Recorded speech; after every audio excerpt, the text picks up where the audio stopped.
Hello friends, तो हम बढ़ते हैं अपने नए पैटर्न की तरफ। तो सबसे पहले हम इसे एनालाइज करते हैं कि हमें ये कैसे प्रिंट कराना है। तो ये पैटर्न हमारा n=5 के लिए है। तो सबसे पहले हम पहली रो को एनालाइज करते हैं कि पहली रो में हमारे पास टोटल 5 एलिमेंट हैं, दूसरी रो में हमारे पास 4 एलिमेंट हैं, तीसरी रो में हमारे पास 3 एलिमेंट हैं, चौथी रो में हमारे पास 2 एलिमेंट हैं और पाँचवीं रो में हमारे पास केवल 1 एलिमेंट है। ठीक है, तो अगर हम इसको n के रेस्पेक्ट में अगर इन नंबर को लिखेंगे तो कैसा होगा कि पहली रो में हमें टोटल n एलिमेंट्स प्रिंट कराने हैं, दूसरी रो में हमें n-1 एलिमेंट प्रिंट कराना है, तीसरी रो में हमें n-2 एलिमेंट प्रिंट कराने हैं, चौथी रो में हमें n-3 एलिमेंट प्रिंट कराने हैं और पांचवी रो में हमें n-4 एलिमेंट प्रिंट कराने हैं। ठीक है, तो अब हम इसमें रो नंबरिंग करके देखते हैं कि हम इससे कैसे रिलेट कर सकते हैं इन नंबर्स के साथ। ठीक है, तो अगर हम यहाँ पे अपनी रो की नंबरिंग 0 से शुरू करते हैं तो ये 0 रो हो गई, ये फर्स्ट रो हो गई, ये सेकेंड रो हो गई, ये थर्ड रो हो गई और ये 4 रो हो गई।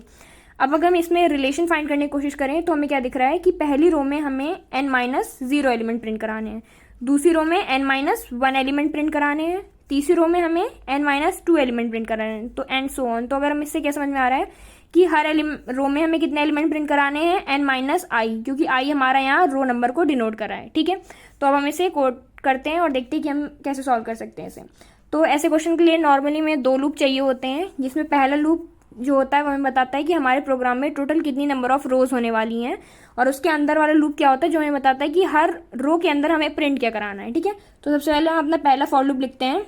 इसमें हम आई को इनिशियलाइज करा लेते हैं 0 से, उसके बाद I should be less than n होगा जो यूज़र हमें दे रहा है, फिर हम आई को इंक्रीमेंट कर लेते हैं। ठीक है, उसके बाद अंदर हम फॉर लूप लिखने वाले हैं जो हमें बताएगा कि हर रो में हमें प्रिंट क्या कराना है। ठीक है, तो यहाँ पे हम जे को इनिशियलाइज करा लेते हैं 0 से, and J should be less than n-i, जैसे हमने डिस्कस किया कि हर रो में हमें n-i एलिमेंट्स प्रिंट करने हैं। फिर हम यहाँ पे जे को भी इंक्रीमेंट कर देते हैं। अब यहाँ सिंपली हमें क्या करना है, बस प्रिंट करना है। और प्रिंट वैल्यू क्या करनी है हमें, देखिए पहली बार में हमें प्रिंट क्या करना है, यहाँ पे 1 2 3 4 5, तो अंदर वाले लूप में जो जे की वैल्यू हमें वही प्रिंट करानी है। बस ये जे 0 शुरू हो रहा है लेकिन हमें प्रिंट क्या कहाँ से कराना है, 1 से, तो हम यहाँ पे जे +1 से प्रिंट कराना शुरू करेंगे। ठीक है, तो ये हमारा कंप्लीट हो गया है। अब आखिरी में हर रो प्रिंट करने के बाद हमें नेक्स्ट लाइन में जाना है, तो हम सी आउट एंडल करने वाले हैं और हमारा प्रोग्राम कंप्लीट हो चुका है। ठीक है, तो अब हम इसका ड्राई रन कर लेते हैं और देखते हैं कि कैसे चल रहा है। तो सबसे पहले i=0 से शुरू हो रहा है और यहाँ पे j की वैल्यू भी 0 से शुरू हो रही है। ठीक है, अब कंडीशन देखते हैं, j should be less than n-i होगा। ठीक है, तो पहली बार में j की वैल्यू 0 है और n-i क्या है, n तो 5 है हमारा और i क्या है, 0 है, तो पहली बार में 0 शुड बी लेस देन 5।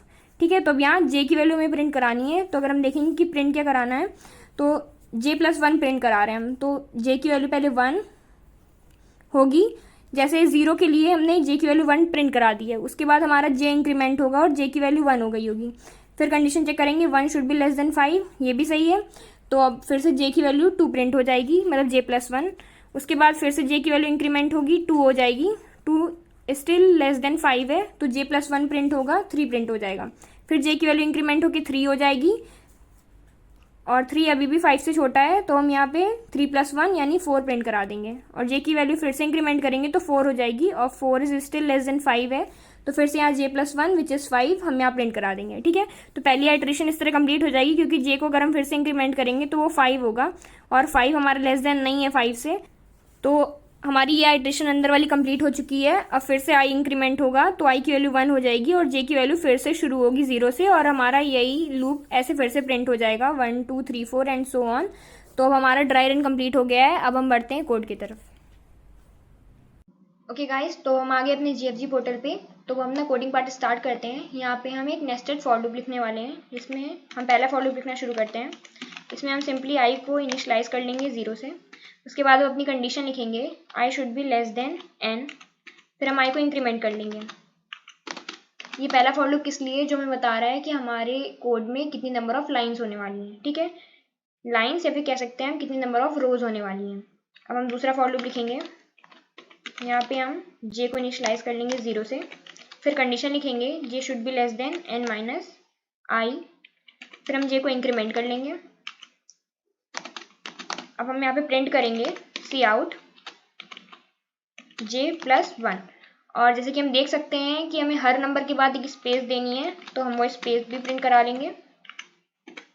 जैसे हमारी एक लाइन कंप्लीट होती है उसके बाद हमें न्यू लाइन से स्टार्ट करना है, तो उसके लिए हम सी आउट एंडल कर लेंगे और हमारा कोड यहाँ पे कंप्लीट हो चुका है। तो हम अपने कोड को कंपाइलर रन करके देखते हैं।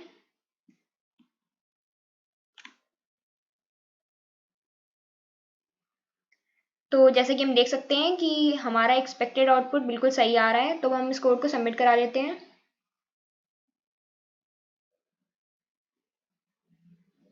और ये देखिए हमारा कोड सक्सेसफुली सबमिट भी हो गया है।